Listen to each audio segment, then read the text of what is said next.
Forbes Books presents Leading What Matters Most, the podcast that helps you change behaviors, improve performance, and unlock the potential of your people.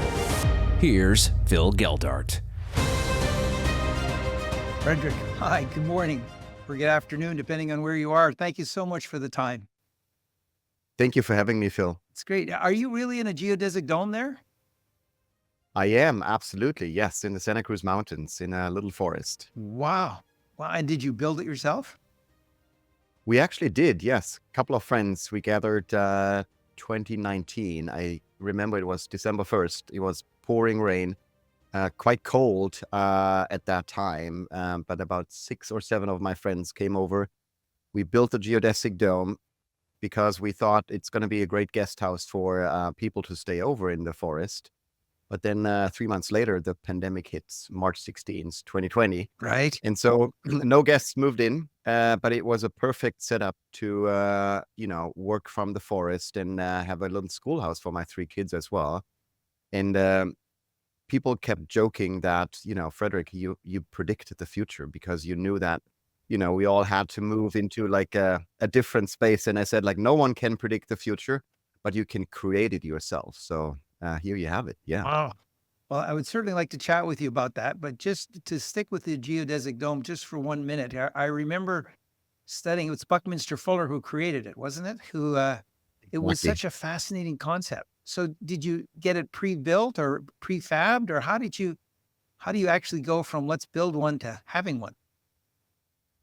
Yes. So I was always fascinated, by architecture and how it influences our way of thinking and behaving as well. And, from building the Google garage or kind of like, working at Stanford in the design institute, I've always been exposed to interesting spaces, let's put it that way.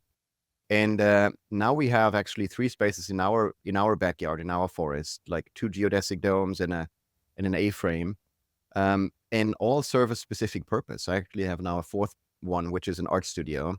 All serve specific purpose, right? To either grow your food or grow yourself, or offer education to others, or kind of like do artwork and so forth. And I feel like this is something everybody can control, to get into spaces that really inspire you and help you to think differently. It's fantastic. It's amazing. Well, thank you so much for joining us. I think it would be great, maybe just to give the listeners a sense of your background, which is fascinating. You've done an amazing number of things and seen a lot of the world, and how you came up with kind of the concept for the book. And then let's chat a little bit about, I'm really interested in talking about this sort of thinking about the future and some of the things which you have there. But just to give a framework for kind of the genesis of your thinking that will give us an ability to talk from that. So I, wrote a book about your future, Phil, and how you can create a better one for yourself. And I'm really trying to address everyone in this world, helping them to move away from that question, what will the future bring, towards a better question, I feel, what future do I want to create? And the question is always, how can we do that? How can we create a better future for ourselves? I think that's on many people's minds nowadays. And hopefully will be, in the future as well. And I'll offer, some advice and some practices, but also stories that really help people to invent a better future for themselves, as I've learned that over my career and in my life as well, to really be in control of what happens next, and make choices that are influenced by optimism, by openness, by curiosity, a sense of experimentation and empathy as well. And that are the dimensions that I help people to apply to their lives, to really help them to build a better future for themselves. So when you talk about building a better future for yourself, I know you talk a lot about mindset in the book, and so on your sort of what next is now, which is a great title. I'd love to understand a little bit more about how you feel I can create a better future for myself. Now, I have some additional thoughts I'd like to talk about leadership, but let's talk about me first, and then we'll move towards the leadership Yes. side. Yes. Great question, Phil. And I might ask you that question, like, why do you like the title and what does it trigger for you? Well, I think I've always felt that you have a choice in the present. I can do things which will change the present, which look in the short term like high value, but are actually low value. Or I Mm. can invest time in the present for something that will benefit me in the future. And the example I give is, you know, a student graduates and his parents say you should get a job and he goes works at McDonald's and gets a minimum wage, or he goes in his garage and he invents something and 3 months later he's got something he can take to market and sell for $1 million. So during that 3-month period, it looks like he's actually doing nothing and being indolent, but he's actually innovative and creative, but he's getting pressure from his parents, go get a job, go get a job. So this Mhm. idea of you control the future with what you do now is what I felt you captured in that title, that you have to think about the present as a vehicle to the future, not just a vehicle for living in the moment. That may not be kind of where you're thinking, but that was what that title captures for me, which is so powerful. How did I do? I think I think you captured it perfectly, Phil. Absolutely. That's, the choices we can make and the choices really. So for me, the formula is pretty simple but powerful as you described. Like the choices you make right now equals your future, right? And so if we can make more intentional choices that are driven by curiosity and imagination and experimentation and so forth, as you described, going into a garage maybe, right? And trying to really follow your curiosity and try something out, right? That leads to more opportunities and more possibilities in your future. And so, I like to say that the future is something you must make for yourself. You actively shape your future through the choices that arise through your practice of creativity and imagination. And when you really can see all of the choices that are possible, you will realize how much power you have to influence your future. And I think that's something that applies to everyone in this world and can actually be used by everyone as well. So one of the questions that I had uh, was, is this future that we can shape in the present by the choices we make, is there a window? In other words, over time, do I have more or less opportunity to influence the future? Because I would think I may be in circumstances that there's far less opportunity and other circumstances where there may be more. So it's not an absolute. That was a question I had as I thought through your points. To what degree do I have options in the present to influence the future? Yes. So one way of looking at that is that your future isn't off in the distance, right? It's right here in front of you, right? How many times do we think like about the next 5 years or 10 years out, right? What I want to help people to do is bring the future close, right, to this moment, because it consists of the thousands of choices you make or don't make that determine where you go in your life and how you get there. So every choice you do make is part of the process of weaving and shaping your future. And the choices you don't make add up to a future decided by someone else. And I think, we really have to bring the future close, which means that it's not really helpful to follow predictions or kind of like, spend too much time thinking about the long-term future because that creates uncertainty. And our mind doesn't like to stay in the uncertainty, right? It likes to crave certainty. And when we bring the future close to this moment, I think we can also move away from having that anxiety and feeling overwhelmed about the future due to the rapid pace of change that we see happening. And so I really want to provide that roadmap to navigate these uncertainties and turning that anxiety into excitement about the future. Elaborate a little bit more for me on the future is more immediate than out there. Yes. So there's a fascinating study done at Stanford University called the Future Self Research Project. And what they've done is they asked 20-year-old students if they could imagine themselves 10 years in the future. And the students were like, yeah, I can totally see myself out there. I'll have more money maybe and a better car. And then they asked where the students, if they could see themselves 20 years in the future. And they said, definitely, I have maybe a family or relationship and a good job and maybe also a house or a place to live. But when they were asked that they should envision themselves 30 or even 40 years out, the picture really got fuzzy. They couldn't describe anything about where they might be or what they might be doing. And they didn't have an image at all. So that happens to a lot of us, right? When we're trying to really even envision ourselves in a couple of years from now, right? We might not have a clear vision of, who we are and, what we're doing and who we're going to be surrounded by. So here comes the fascinating thing is that another of the project studies put the 20-year-olds students in virtual reality glasses. So they put on these headsets that showed them a much older version of themselves. And after several minutes taking in this image of their future self, the majority of the students said that they intended to pay more attention to their health and save more money for retirement, actually double the amount. So it turns out that the future has more meaning when it's right in front of us instead of being far off on the horizon. And we can practice that ourselves. We don't need actually virtual reality classes. If we are trying to really visualize ourselves and trying to do these exercises and practices, trying to create that image in our mind, where we're going to be and how we're going to work and how we're going to show up every day and who we're going to be surrounded by, and the image gets clearer, that changes our behavior in the present moment.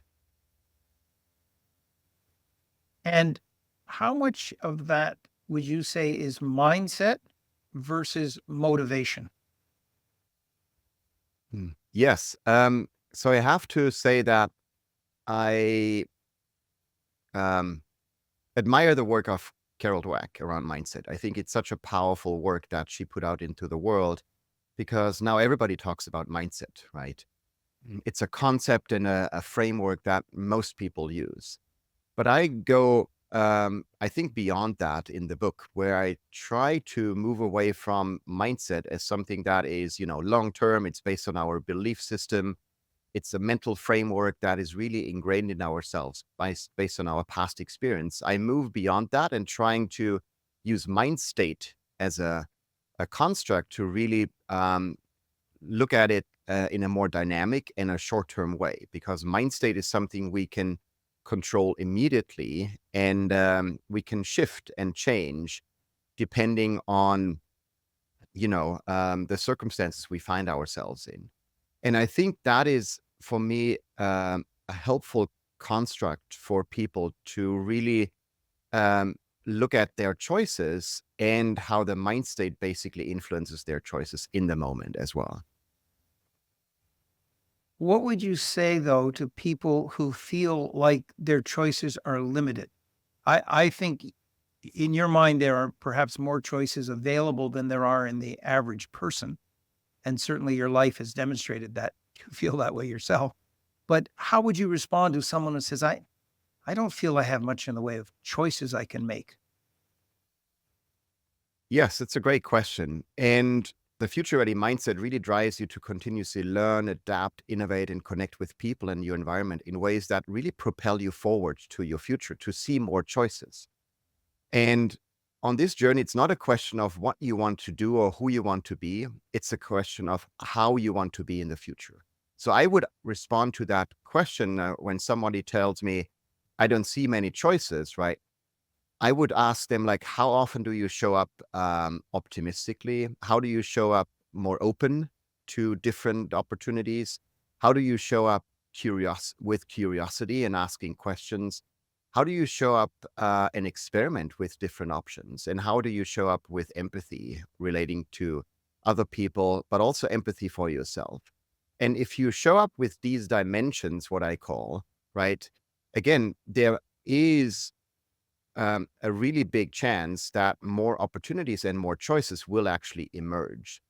And so it's not a matter of like looking for choices immediately, but showing up with optimism and openness and curiosity, experimentation and empathy, these 5 dimensions that really help you to see more choices and then also act on these choices moving forward. And so, hmm, if I'm totally honest with you, Phil, right? I really had enough people saying that the future is out of their control and that they are just waiting for what's happening to them, right? It's probably like that quote you just mentioned of people saying, I just don't see any choice and I don't feel like I can control my future. I want to really help people to move away from that narrative and really imagine a world where the future isn't something we are afraid of or try to avoid or feeling that it's just happening to us, but something we actively shape. So picture waking up each day with a sense of excitement and purpose and knowing that you have the tools and the mind state to create your future that you desire. So it's less about the circumstances and more about the way in which I approach the circumstances I am in. Absolutely. There's the Stoics and many philosophers in the past kind of like framed that concept of it's not a matter of what happens to you, but it's a matter of how you respond to what happens to you, right? And that is in your control because Phil and you and everybody else, including me, we are not in control what happens to us, right? I might go out here and there might be something happening to me, right? But I have control of how I respond to these things that are happening to me, right? That is totally in my control. And if, I'm in an accident or if, someone is angry at me or if someone tries to hurt me or if someone is kind to me, right? Or someone offers help to me, right? I have in all of those situations a choice how I respond. And I think we should be really aware that these responses really help determine what's going to happen next for us. It's interesting. Many years ago, I saw a video, and I can't remember who shot it. And it was a lady driving a car with her daughter, and somebody cut her off, and she got very angry at the person who cut her off. And her daughter turned to her and said, "Well, Mom, why are you angry?" And she said, "Because that person cut me off." And she said, "That's not why you're angry. You're angry because you chose to get angry." And I think that's an exact example, if I understand correctly, of what you're saying. We make that choice, how we respond to the situation, which then determines how we react in the future. Did I get that correct? Absolutely. That's I would say a wise girl sitting there in the back of the car. I would love to have her as my advisor, right? Because in every situation, that's exactly the advice we need to hear because our minds are working differently, right? Our minds are, in this short-term reaction mode where we really get, into like what we call like with our lizard brain, we get into protection mode or we get into like a fear mode or like a fight, flight, or freeze mode, right? And I think that's not helpful, right? Because we can overcome that. We can be smarter than that. We can think maybe let's choose with empathy and trying to understand that person who cut us off, right? Maybe they were in an emergency situation, having like, someone in the car that needed to go to the hospital immediately, right? Maybe they were, running late for their job interview, right? That, is the once opportunity they had in the last couple of months to really get a new job. Maybe they were, late to pick up their, parents from the airport and trying to get to the airport as quickly as possible. So we're trying to empathize with that person. And then based on what we can find, respond in a smarter way and say like, okay, that person cut me off. That's fine. They might be in a hurry, right? I'll just give them the way. And, maybe I'll support them by actually, stopping and like make the way for them, right? And offer that kindness to allow them to go even faster to the airport. And in many situations, right, that is a choice we can make. And I love that example that you gave, Phil, to really help to illustrate that in every situation, either that happens to us or that we can choose, we, should respond with, openness, with curiosity, with empathy, because that gives you more choices and will lead to a better future, right? Because that person will go wherever they want to go, faster, and you are not in an accident, right? Because following that person and getting angry at that person is not a good choice, because that will limit your choices in the future as well. Very neat. Thinking about that example, one of the things that has often struck me is if I knew that the person in the car who had cut me off was actually my son, I Mhm. would be far more gracious in my response than if it's a stranger. So it's back to this whole idea of how I think about things rather than what reality actually is perceived to be. So that's neat. Absolutely. Yeah. And we can influence that, right? We can literally imagine, as we have that superpower as human beings to imagine. We can imagine, hey, let's for a moment imagine that is somebody that we know, or Yes. it's a friend of ours, it's our son, whatever it is. And as soon as we're trying to imagine that, our reality changes, because then our choices are different. And why not imagine that, we can be friends with 8.5 billion people on this planet, right? And they can matter to us, because every human being should actually matter to you, right? In a way that you offer kindness, you offer empathy, you offer a sense of curiosity about them as well. Very neat. So, Frederick, let me shift gears for a little bit and talk about the corporate world and how leaders who understand the things which you're chatting about can encourage it in their staff and on their teams. Because one of the things, these 5 things: optimism, openness, curiosity, empathy, and experimentation would seem to me to be the obvious place where a leader can influence. But if I choose to come to work and my leader is not supportive of this kind of thinking, I may find myself limited. So, how do we help leaders encourage the kind of thinking that we're chatting about here? And particularly, how do they encourage experimentation? Because that would seem to me to be the one they have the greatest influence over. Absolutely.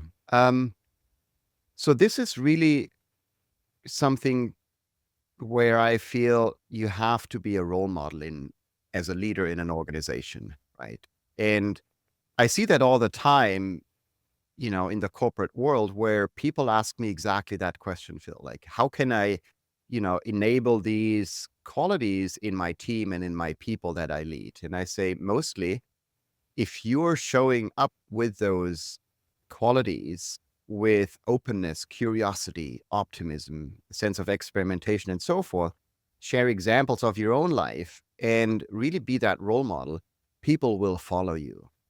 And I know that for sure, because my kids, right, will actually do the same, right? If I show up with optimism and curiosity and so forth, they will do the same, right? I can't force it on people and say, like, you have to experiment more and make that mandatory. That's not how it works. But if I show up with a sense of, you know, um, not a sense of like, but with risk taking and trying to try new things and so forth, people will actually follow. And that creates something that is called psychological safety, right? An environment where people feel safe enough to take a risk, to try something new, and being able to experiment. And there's one more thing that we all have to realize, and that is that we all have that fear of failure, right? And that fear of failure is a natural instinct that has been passed down from our ancestors. They had to worry about things like being eaten by big predators, or eating poisonous plants and so forth. And today we still want to feel safe. But most of the things we do in our lives aren't that life-threatening, right? Surprising news, right? It's not that, we have to try plants every day, right? And there's a, high chance that we're going to die. There's labels now on our food that makes it very safe for us to eat those things. And we don't have these big predators that are going to, uh, be be dangerous to us. Sure, if you're climbing a mountain or jumping out of a plane or working with wild animals, you need to worry about safety, right? That's for sure. Because those activities can be dangerous without proper precautions. And, definitely wear a helmet if you're on a bike or a bicycle. But when it comes to everyday things like, and that's in organizations very true, starting, a new project or trying to create a big vision for your future, right? Or your team's future, or talking to a new client, or even applying for your dream job, the risks are much smaller. So you have to ask yourself, what's the worst that can happen? And most of the time, the worst thing that you'll be exactly where you are right now, right? So you make not any progress. And maybe you'll feel a little embarrassed if you fail, but you'll still be safe. So many people hold back because their brains trick them into thinking any failure is as dangerous as being bitten by that snake that I talked about. And they don't stop to ask, what's the worst that can happen? And again, most cases, the answer is pretty simple. You'll just be back at square one. And that is really a bad place to be, because then you're not making any progress. So if I, as a leader, concentrate on being a role model and my team then sees that, how would you advise that I coach them when they come to me and say, okay, Frederik, I see you behaving this way. I see you having this mindset, this thinking, this way of approaching kind of the future. Help me be like that. What would you recommend? How could they coach them to be more able to embrace the kinds of behaviors that they're demonstrating? Yes, that's a great question. So the first thing is, again, like being that role model, right? And, when it comes to curiosity, for example, leading with questions instead of answers is something that every leader can practice more, right? Instead of coming in to the meeting with, the one perfect solution that you think is going to solve the problem as a leader, come in with, 15 questions that you want to ask. That is like a small example, but how you can actually show up differently. And then you don't need to do any coaching, because the team members that you're leading will see that you're not coming in with a solution, and solutions are something that you have to build as a team afterwards, but you're coming in with questions that really unlock, possibilities, and unlock kind of like curiosity and so forth. And that is, I think, one of the ways you can really role model curiosity. And the other things you can role model too, like optimism, right? When you come into the meeting trying to find all the things that are not working about something and putting the flashlight towards, all the negative and things that are, worst case scenarios and so forth, fine. You're trying to protect the team from, the dangers, but you're not kind of like optimistic that you're showing with your flashlight towards the things that are actually possible and looking at the opportunities.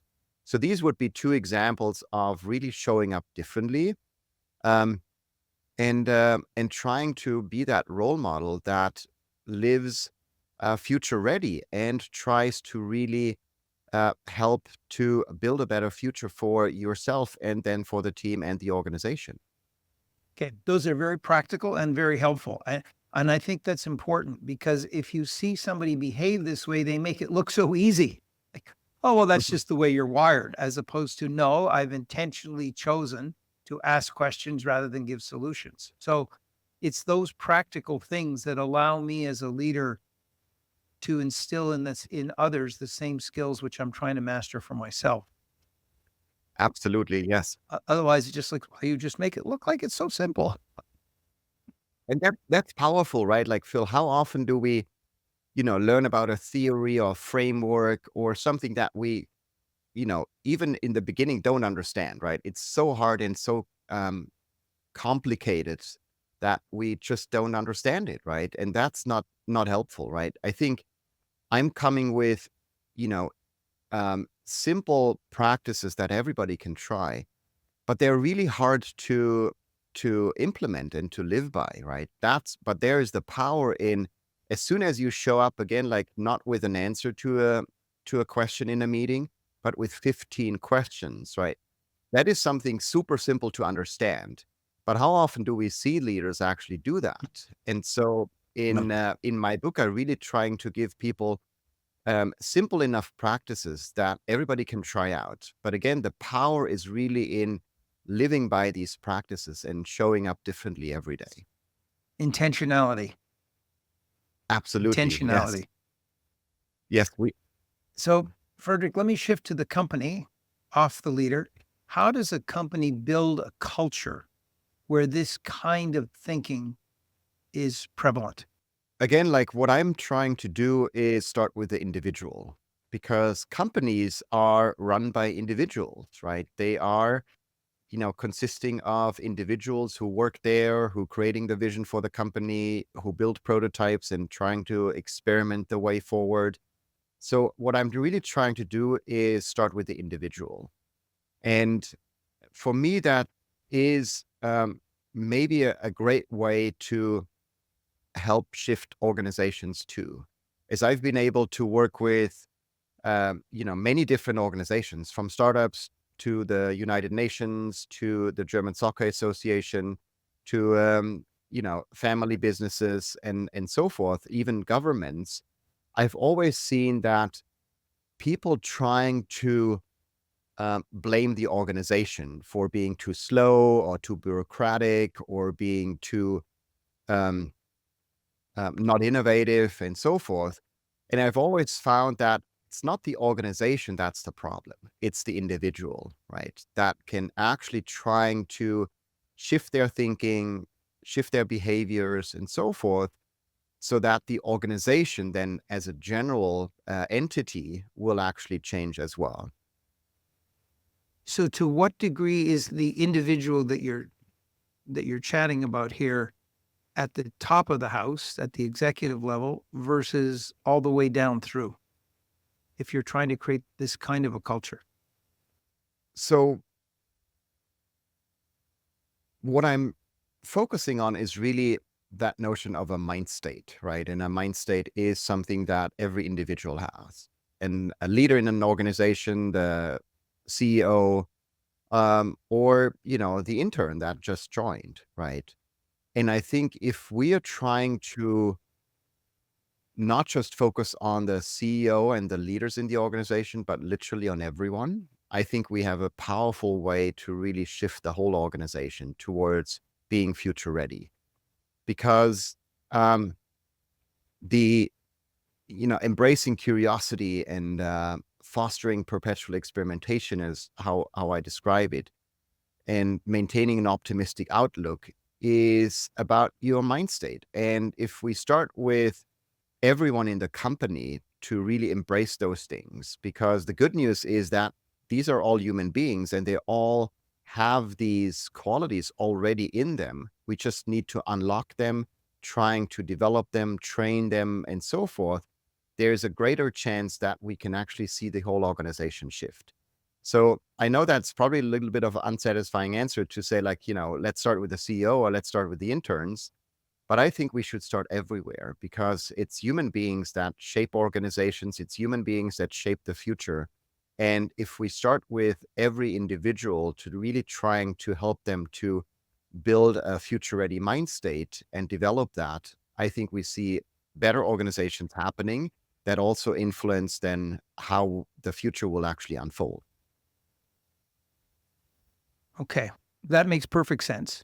But clearly, if the kind of a future ready mind state is modeled and encouraged by the CEO, to your point, it's then emulated all the way down. So presumably, if an organization wants a culture where everybody does this, it's a lot more effective if you see it happening from the top as well as at every level. Would that make Yes, Yeah. absolutely. Yes, totally agree. What I would like to shift towards is less like who should we start with, but how can we shift the organization? And that could be with that notion of rituals. I'm a big believer in rituals. For me, those rituals really help to activate values that you have in an organization. And how often do we look at organizations and see like they have, perfect values, like written on big posters on the walls, or like, on t-shirts, and like people walk around with those values and so forth. But how often again do we see that these values are not activated, right, in a way that they are lived by in the communication that goes out, or in the meetings they have, or in the one-on-ones, or in the all hands that the organization is conducting. So what I'm trying to do is really trying to help people and help organizations to develop rituals that really activate and bring those values to life. And when you can do that, there is a really great way to see that the organization moves towards experimentation with these rituals, right? Trying to see like what moves the needle towards a better culture. An example of a great ritual that, I've seen, at Google over the 12 and a half years I've been part of the company, was TGIF, right? Think Google, it's Friday. It's an all hands meeting where, when I was at the company, Larry and Sergey were present every week, and Eric Schmidt as the CEO.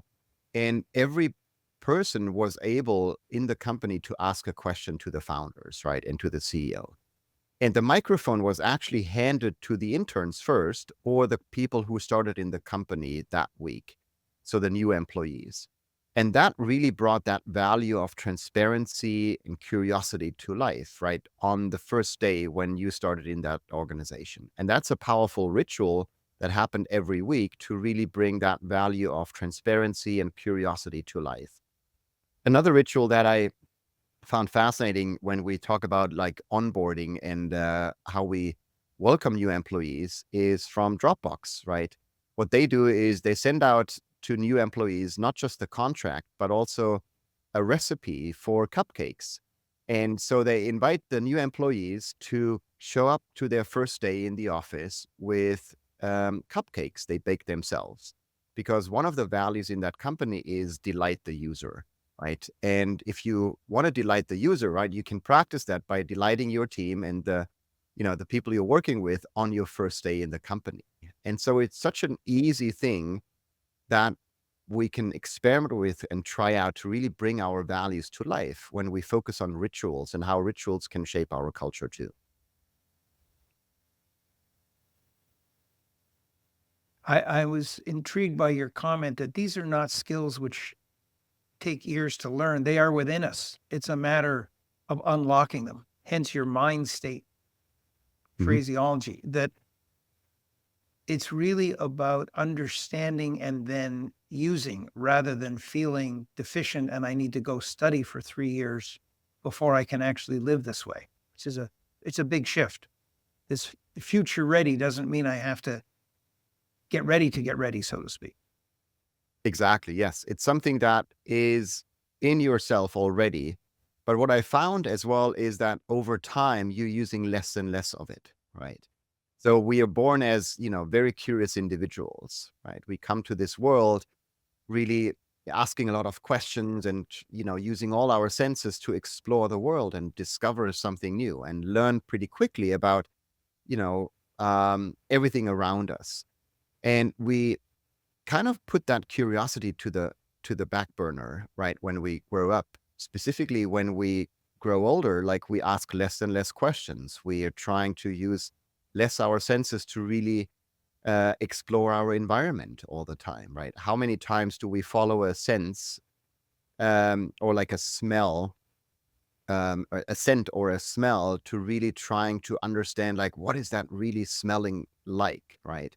Or how often do we really follow a taste and close our eyes to really taste something new and trying to describe it and make sense of it? Or how often do we, listen to something very deeply and trying to um, use our ears in a way that allows us to really trying to deeply understand what we are listening to, right? The noises and so forth.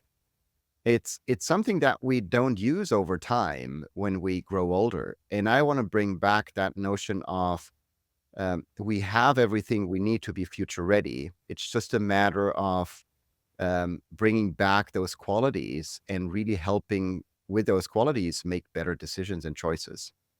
And the benefit is huge because then you change your future, which is what it's all about. Exactly. Yeah. Yes. For me, that's quite compelling. I don't know about you, Phil, but that might be, one of the most compelling things is that it really gives you more opportunities for your future. And who doesn't like to have that?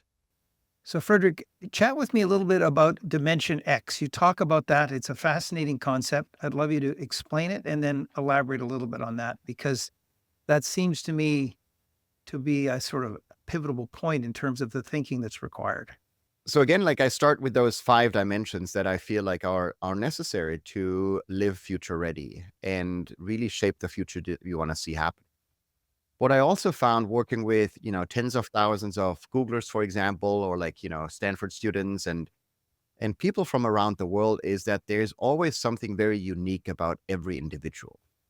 And that's what I call Dimension X. And I want to help people to discover and harness their unique superpowers or strengths that really set them apart and allow them to make a significant impact.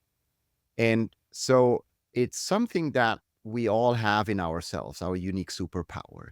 What's interesting is that some people are just not aware of it, right? Some people just not aware what their unique superpower is. So I help them to discover with like a life mapping exercise to really find your unique superpower, your Dimension X.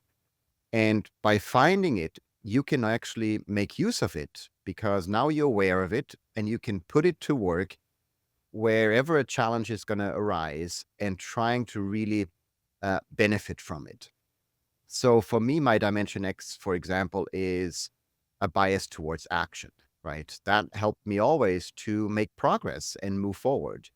I never was a person that, overthought kind of like a lot of things or like trying to really think about all the consequences that could happen or like the best and worst case scenarios that might emerge, when I go for something. I was the person, and I'm still am, that really had that bias towards action and just give it a try. And so that is really beneficial to me when I think about a choice I want to make. And so I really want to help people to discover their own unique superpower and put it to work, because that allows them to set themselves apart and make a significant impact as well. Very clear. Well, one of the things that is at the core of Eagle's Flight is this idea of harnessing the potential of each individual. Mm-hmm. Our way of talking about, you do have this Dimension X, you do have this potential, and it needs to be released, it needs to be accessed, it needs to be used because it is there, whether you're actually aware of it or not. So I understand that. And again, I would presume that if you're going to ask the leaders to help people realize that, it would begin with them modeling and then asking questions to begin to explore and expose it. Does that make sense? Absolutely, yes. And Phil, I see you as a very, self-reflected person, and maybe you've done many of these exercises to really think about your Dimension X. So could you probably share like what your Dimension X could be and your unique superpower? I would think it is probably the ability to win the hearts of others. Wonderful. Yeah. I think there are many different things that go into it, but that is probably the thing that I would identify. I'm not sure I ever articulated it before, but that would be it. Thank you for articulating it. Yes. Neat. Frederik, you have been a joy to chat with, and I appreciate the time that you've taken with me today. I hope the book is a huge success. Obviously, it's something anybody can pick up and read and benefit from. I love the idea that it's immediate and it's not something that I need to study for years, but you can take the years of experience you've got. What next is now is great. So thank you again for sharing your thoughts and being on the podcast. It's been great. Thank you so much for having me, Phil. This has been Leading What Matters Most with Phil Geldart.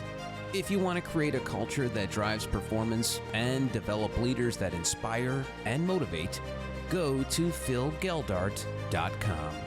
Leading What Matters Most is a production of Forbes Books.